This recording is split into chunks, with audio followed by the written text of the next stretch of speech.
I'm Melissa Torres. And I'm Marmie Leach. And this is Movin with Mel and Marm. All right, I'm excited about what we're talking about today. Today we are talking about home improvements that nobody cares about. That nobody cares about. We're getting a little sassy today. Yep. So to preface, let's set the groundwork. We're talking about your average buyer, your typical home. We're not talking about a $10 million house. Right.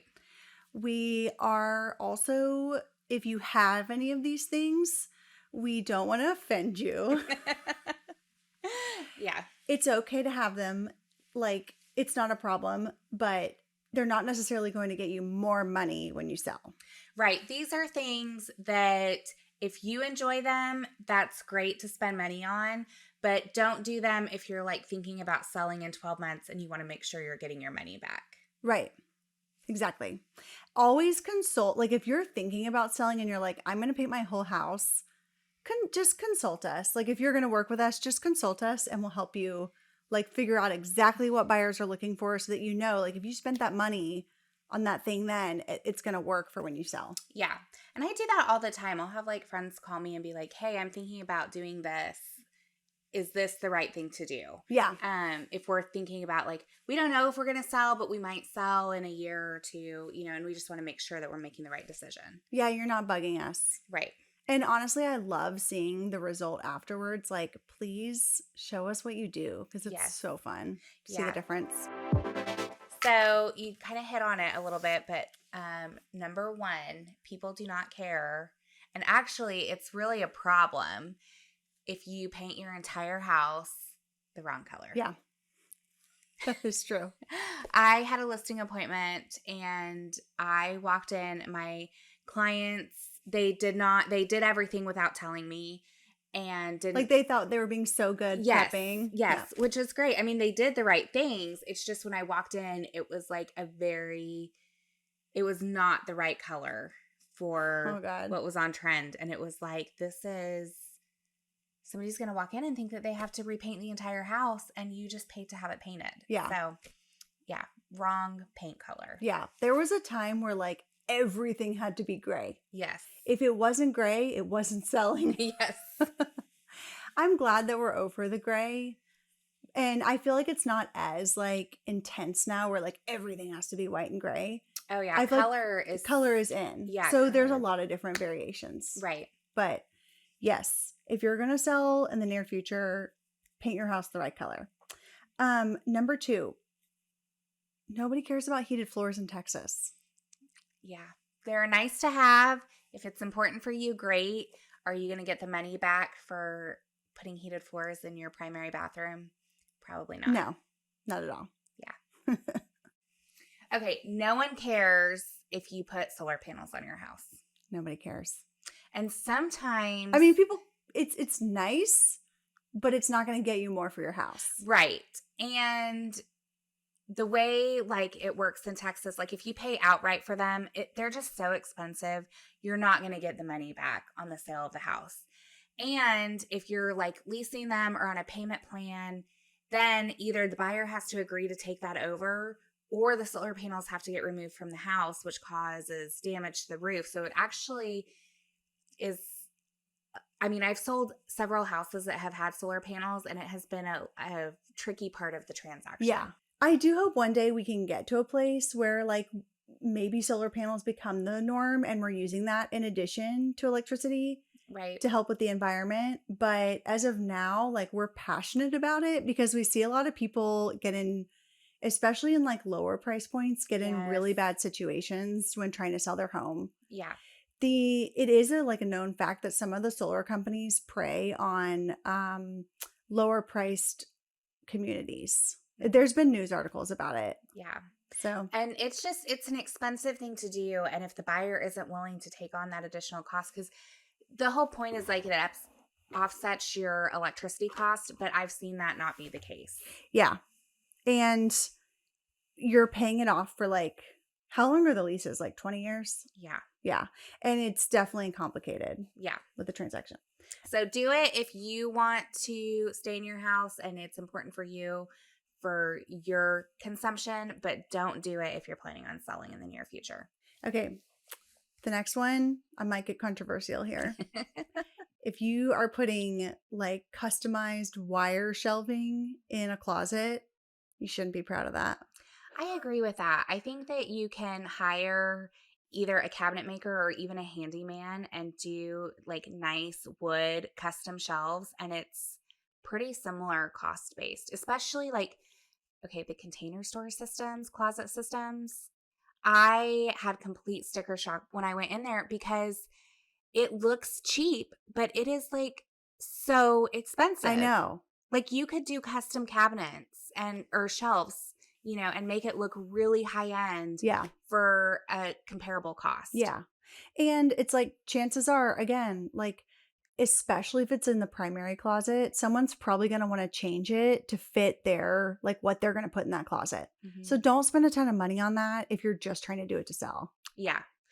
For sure. Don't like in a flip house or something, I would do like a very general closet. Yeah, system. like a basic closet setup. Yeah. Don't like overly customize. Yeah. I mean, you can put like a few like nice features, so especially depending on like the price point. Yeah.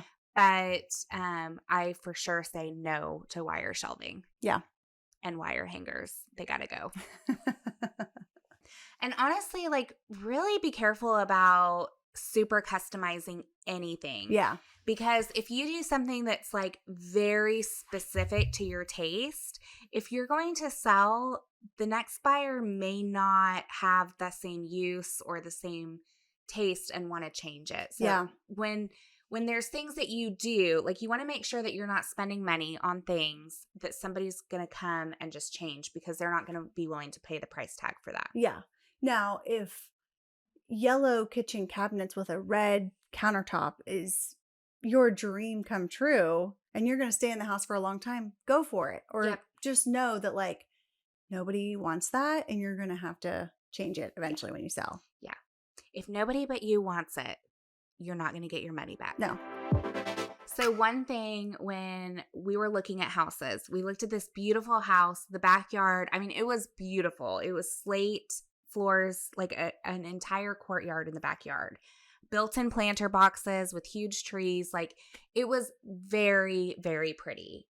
But when we were looking at that, it's like we wouldn't use this space like this. We would have to rip out all of this stuff to use like a normal backyard to have like the kids be able to play in it, to have the dogs, be able to use it. So that was something that was very specific for these homeowners, and it was beautiful. It just was not something that would, be a benefit to future buyers. Yeah. And I know for a fact that the people that ended up buying that house did end up ripping everything out. Yeah. Putting turf in the backyard. That adds up. And that actually brings me to if you're putting a pool in your backyard, do not put a pool in your backyard and take all the grass away. Yes. Like, unless you're going to have your house for forever, don't do it. Because you're going to limit who your buyer is going to be in the future. Mm-hmm. Yeah. I think the unicorn of houses in Dallas are the ones that have a big grass backyard space with a pool. Yeah. Like, everybody wants that. Yeah. But if it's, there is a demand for no pool. But if it's just a pool and just patio, that's where some people are like, well, you can't use it for anything else. Yeah. There's a demand for just pool, but you could easily make a backyard just pool, and there's a higher demand for pool and grass. Absolutely. And speaking of backyards, anything that is like super hard to maintain or super personalized, like if you have a raised garden bed system that is like you could feed your family on all year, like that's great. Most buyers are not going to want to maintain that. Yeah. And that's going to be like something that they're thinking of, okay, this is something that we're going to have to change. They might see it as a negative. Right. They're just going to see dollar signs. Right. Exactly. Yeah. Last one, and this is very niche, but I've seen it before. That's why I'm bringing it up. A built-in espresso machine. Okay. I had one in one house. Did you? Okay. I did. I just think that the technology is going to change Yeah. on something like that, so specific. And it's like, not everyone drinks espressos. It's just Yes. not your typical like appliance. Right. So nobody's going to care about that if you put that in. Yeah. It's something fun if it's important for you. But do I think that it played a big role when we sold that house? Absolutely No. not. What about the trash compactor? I mean, talk about something that like was in every house, like the rise and fall of the trash compactor. Yes. I mean, that's a good point. I mean, that could be like the built-in espresso machine is going to be like the trash compactor. Yeah. I don't see the espresso machine built in much anymore. Do you? No.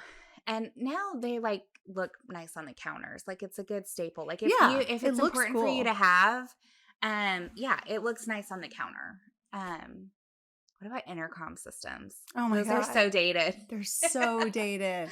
And now it's like you don't even need them because you just call. I mean, okay, I have a teenager, so when I'm trying to get in touch with her, or if my husband is like downstairs and I'm upstairs, we just like call each other on the phone. I love that. Or text each other like, hey, because everybody always has a cell phone now. Yeah, I know. We text each other. Ooh, what about the built-in vacuum? Like the Oh, built-in vacuum in the house where you would yes. like sweep it into that was like very 90s. Yes. Yeah, don't do that anymore. Yeah, nobody cares about that. Yep. No. I mean, it's fun and it's cool, but it also just seems like something that requires maintenance that nobody wants to maintain. Right. And I think people are aware of that. Like, just something to think about is like, okay, if it breaks, it's service. And it's not anything like now there's so many lightweight vacuums that, Yeah. I mean, it's just a different time, just like as technology progresses. Yeah. I also think that no one cares if you have a built in surround sound system. I agree. Yeah. I think it's great if you want to do it.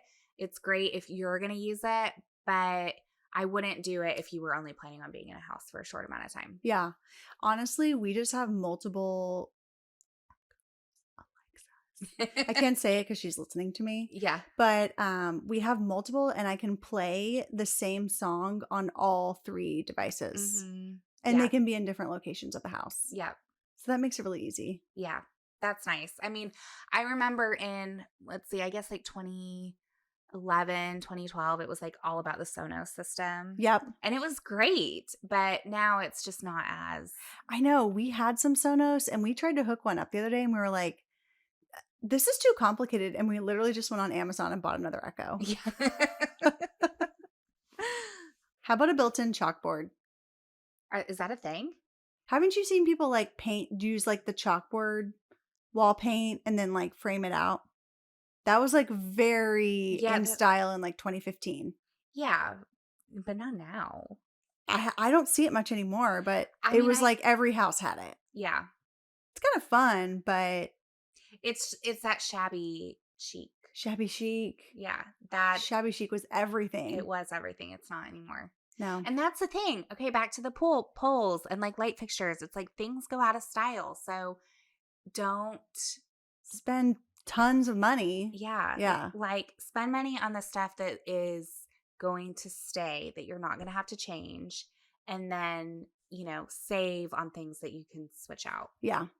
Definitely not very eco-friendly, but it's not eco-friendly. And maybe one day we'll get to a place. But this episode is about what's going to sell your house the most. Mm-hmm. So, and not spending money that you're not going to get back. Yeah. Or even lose. Like, for instance, that person that painted the house the wrong color that I was like, we're going to have to repaint this. Did they repaint the whole thing? No. Oh, yeah. That would have been really expensive. It took a really long time to sell the house. Yeah. It was also in not a great market, but yeah. So lots of variables. It wasn't just the paint, but like right. Sometimes that like one thing mm-hmm. could have changed the sale. Right. Yeah. There were lots of tough variables on that: location, layout. Honestly, like the lesson here is that if you're not going to have your home forever, like, and you want to make an improvement, just be strategic about it. Right. Like you shouldn't go into anything without like some sort of strategy, like something that you need to sell. You need to like think about what you're doing before you do it. Right. It's common sense, but it is hard for people sometimes to like think. It's easy for us, I guess. Yeah, because we're always thinking about it. Yeah. And that's the That's why it's thing. our job. Yeah. And I don't mind, like, when people are calling me like, hey, what do you think about this? Like, I am happy. Like, I enjoy doing that. Yeah. So it's definitely not a burden at all to just like ask a professional, like, Yeah. what do you think? Yeah, it's not a burden. It's actually fun because it's like sort of a creative outlet for us to be Mhm. like, hey, do this and that. And kind of fun to like, not that we're like designers by any Right. means, Right. but we know what people are looking for. Right. And my friend, when they redid their kitchen, she was like, hey, I want your opinion, about a few things. And she's like, I just want you to know, like, I know that you're in a lot of houses, and what are you seeing? And like feedback from buyers of like, what are they saying? And that is true. Like, Yeah. we have that. And like, we know what's really what buyers are looking for and what's on trend. We see a lot of new construction too. And so that helps, like, okay, if you're going to do like a huge kitchen remodel and you have the space, do a really nice pantry. Yeah. I think that that's something that people really like right now. Yeah. Like an appliance. Ooh, maybe our next episode should be about what people want. Yes, you're right. Yes, that is a great idea. Okay. We'll see you next time. Okay.